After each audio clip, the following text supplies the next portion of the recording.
అందరూ వచ్చేస్తారా పిల్లలు? మనం మంచి కథలు చెప్పుకుందాం ఇవాళ. ఏం కథ చెప్తారు మాస్టారు ఇవాళ? ఏం కథ మాస్టారు? శ్రద్ధగా వినండరా. అనగా అనగా ఒక ఊళ్ళో ఒక రాజుగారు ఉన్నారట. ఆ రాజుగారికి ఆ రాజ్యం చాలా బాగా పరిపాలిస్తారట. ప్రజలందరూ సుఖశాంతులతో ఉంటారు, అంతా బాగుంది. అయితే ఆ రాజు దగ్గర ఒక మంత్రి గారు ఉన్నారట. ఆ మంత్రి చాలా తెలివైనవాట. అయితే రాజుగారికి మంచి మంచి సలహాలు ఇచ్చి ఎవరికి ఏ ఇబ్బంది లేకుండా ఎప్పటికప్పుడు ప్రజల్ని రాజ్యాన్ని కాపాడుకుంటూ వస్తున్నట్ట ఆ మంత్రి. అలా ఉండగా ఒకరోజు ఆ రాజుగారి తల్లి చనిపోయిందిట. చనిపోతే అయ్యో పాపం మామిడి పళ్ళు అంటే మా అమ్మకి చాలా ఇష్టం, పాపం మామిడి పళ్ళు తినకుండానే చనిపోయింది, చనిపోయే ముందు అనుకుని బాధపడుతున్నట్ట. ఆ విషయం మంత్రి గారితో అన్నట్ట. అంటే మంత్రి గారు అన్నట్టు దానికి ఏముందండి, అందరికీ వచ్చిన వాళ్ళందరికీ మామిడి పళ్ళు పంచిపెట్టండి అన్నట్ట. అంటే రాజుగారు ఏం చేశారట, మనకేం తక్కువ, మనకు రాజ్యంలో బోలంత డబ్బు ఉంది కదా, మనకు ఖజానా బోలంత ఉందని చెప్పి అందరికీ బంగారు మామిడి పళ్ళు పంచిపెట్టాట రాజు.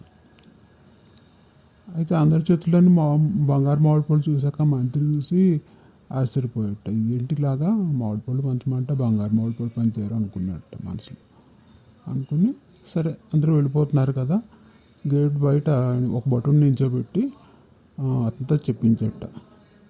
ఇది అయ్యాక ఇంకో 2 రోజులు పోయిన తర్వాత మంత్రి గారి ఇంటికి వెళ్ళండి, మీరు అందరిని రమ్మని చెప్పమన్నారు, మంత్రి గారు చెప్పమన్నారు అని చెప్పాట. అంటే అందరూ అబ్బో రాజుగారే మనకు మంచి మంచి బహుమానాలు ఇచ్చారు, మంత్రి గారు ఇంకేమి ఇస్తారు ఏంటో అని చెప్పి సరే వస్తామని చెప్పి మంత్రి గారి ఇంటికి కూడా బయలుదేరట 2 రోజుల తర్వాత. వెళ్తే ఆ మంత్రి ఏం చేశాట,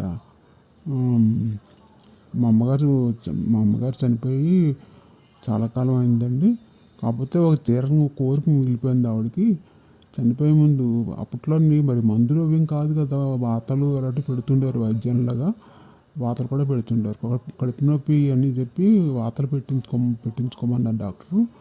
మా అమ్మ వాతలు పెట్టించుకోకముందే చనిపోయింది, అందుకని ఆవిడకి పాపం అలాగా చేయించుంటే బాగుండేది అని చెప్పి ఇప్పుడు నేను మించిపోయింది ఏముంది, రాజుగారు బంగారు మామిడి పళ్ళు పంచినట్టే నేను వచ్చిన వాళ్ళందరికీ వాతలు పెట్టిస్తే మా అమ్మ ఆత్మశాంతి ఉంటుందా అని చెప్పి అనుకుంటున్నాను నేను అని వచ్చిన వాళ్ళందరికీ వాతలు పెట్టిద్దామని మొదలెట్టేట.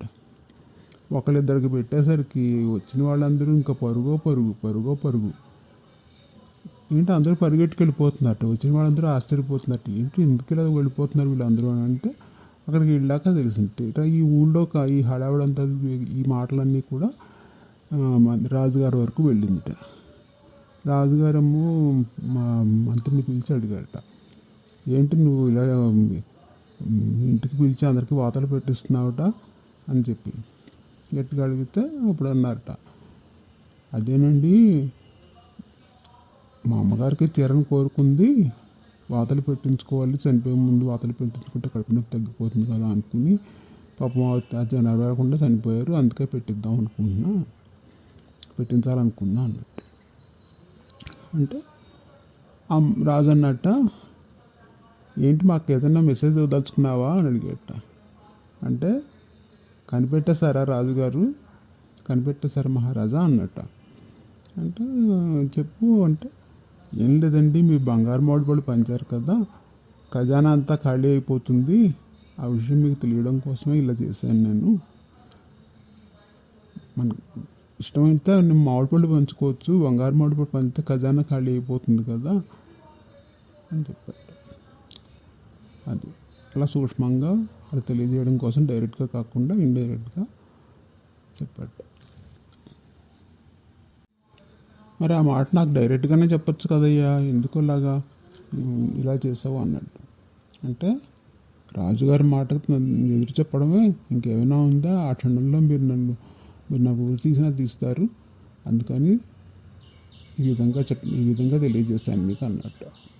బాగుందా నీ సమయస్ఫూర్తికి, దానికి నీకు మంచి బహుమానం ఇస్తానని చెప్పాడు రాజు. అలాగే మంచి బహుమానం ఇచ్చి పంపించాడు. చాలా బాగుంది మాస్టారు. కథ చాలా బాగుంది. చాలా బాగుంది సార్ కథ. సార్ రేపు నేను మంచి కథతో వస్తాను మీ దగ్గరికి. ఏం కథ చెప్తావు రాజు రేపు? మీరు చెప్పిన కథ చాలా బాగుంది మాస్టారు. చాలా బాగుంది మాస్టారు. రేపు అందరూ రండి, తప్పకుండా నేను కూడా స్టోరీ చెప్తా.